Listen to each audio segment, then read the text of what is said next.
আজকে দুপুরের জন্য রান্না করব পনির দিয়ে আলু টমেটোর নিরামিষ একটা তরকারি। আসসালামু আলাইকুম, ভিলেজ লাইফের সাজনা চ্যানেলে আপনাদেরকে আরো একবার স্বাগতম।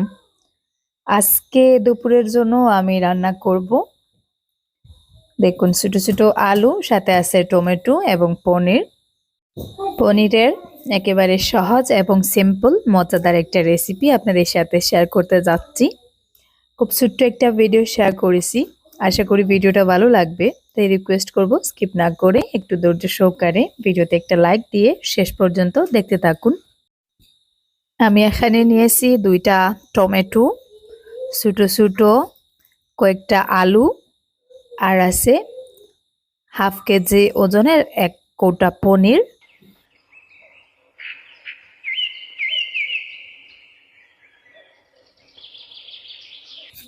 আমি এখানে একটু ছোট ছোট সাইজের আলু নিয়েছি।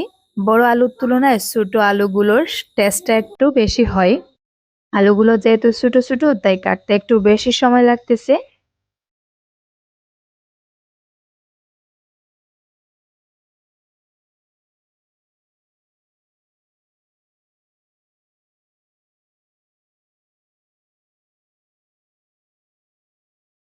সবকিছু রেডি করা হয়ে গেছে। আমি এখন পনিরটাকে ওপেন করব।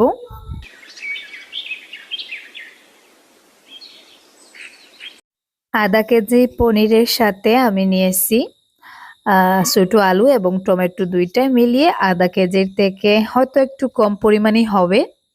পনিরের শিরাটা আলাদা করে আমি এখন পনিরগুলোকে একটু হলুদের গুঁড়া আর লবণ দিয়ে ফ্রাই করে নিচ্ছি।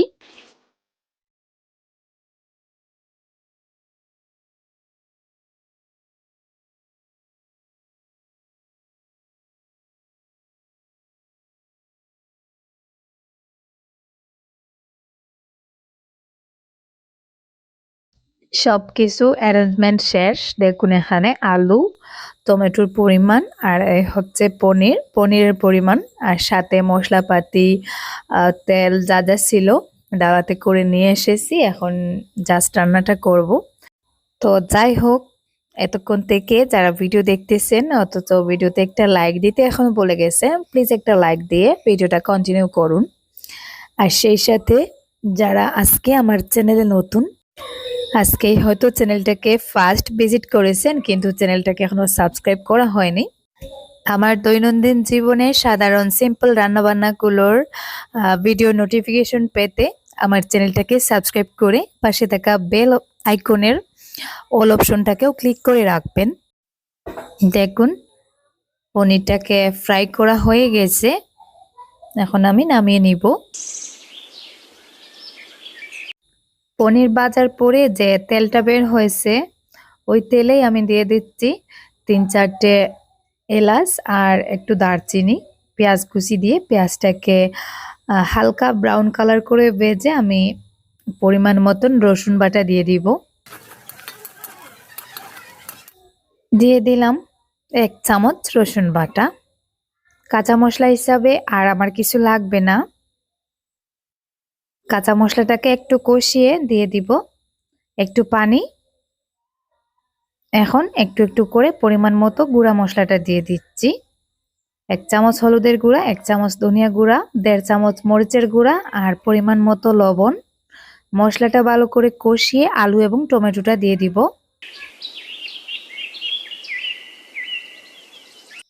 পনিরের এই রেসিপিটা আমার নিজের তৈরি করা, মানে নিজের আবিষ্কার করা একটা রেসিপি। আমি যখন ফার্স্ট টাইম পনির রান্না করতে গিয়েছিলাম, তখন কিন্তু ইউটিউবে মনে হয় 10 থেকে 12টা ভিডিও দেখেছিলাম, কিন্তু কিছুতেই বুঝে উঠতে পারছিলাম না কিভাবে কি করব। তারপরে নিজে নিজেই আমি এভাবেই রান্না করেছিলাম। প্রথমে কিন্তু রান্নাটা খুব মজা হয়েছিল। তো দেখুন আমি এখানে আলু আর টমেটোটা কষিয়ে পনিরের রসটা দিয়ে দিলাম। কোনো রান্নারই আসলে নিজস্ব কোনো নিয়ম থাকে না, নিজের মতন করে নিজেই ট্রাই করবেন। আর আজকে আমি যে রেসিপিটা শেয়ার করতেছি, এটা খুব সহজে যে কেউ রান্না করতে পারবে, আর সত্যি খুব টেস্টিও হয়। অনেকেই আলু দিয়ে পনির রান্না করেন, আলুর মধ্যে 2-1টা টমেটো কেটে দিলে পনিরের টেস্টটা কিন্তু আরো বেশি বেড়ে যায়। যেটা আমি আজকে করেছি। টমেটো এবং আলুটা প্রায় সেদ্ধ হয়ে গেছে। এখন পর্যন্ত আমি কিন্তু এক্সট্রা কোনো পানি অ্যাড করিনি। পনিরের শিরাটা দিয়েই এখন পর্যন্ত আমার আলু টমেটোটা সেদ্ধ করেছি। তারপরে দিয়ে দিচ্ছি ভেজে রাখা পনিরগুলো। রান্নাটা প্রায় হয়ে গেছে। দেখুন কতটা সিম্পল ভাবে, কতটা কম সময়ে আমি পনিরটা রান্না করে নিলাম। শেষ মুহূর্তে সামান্য একটু ধনেপাতা ছিল, সেটা দিয়ে আর একটু সময় জাল করে নামিয়ে নিব।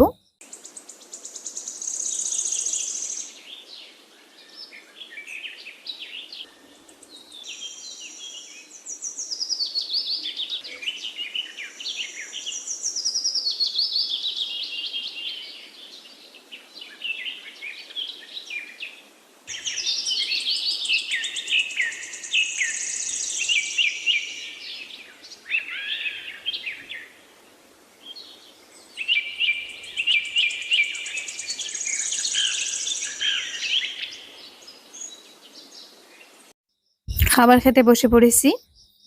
দেখুন কালারটা কত সুন্দর এসেছে, আর টেস্টটাও কিন্তু মাশাআল্লাহ দারুণ হয়েছিল।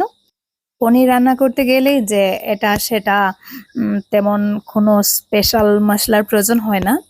এভাবেই নিজের মতন করে একেবারে সিম্পল করে আলু এবং টমেটো দিয়ে পনির রান্না করে ট্রাই করবেন, সত্যিই খুব মজা হয়। তো যাই হোক, এতক্ষণ ধৈর্য ধরে আমার ভিডিওটা দেখার জন্য আপনাদেরকে অসংখ্য ধন্যবাদ।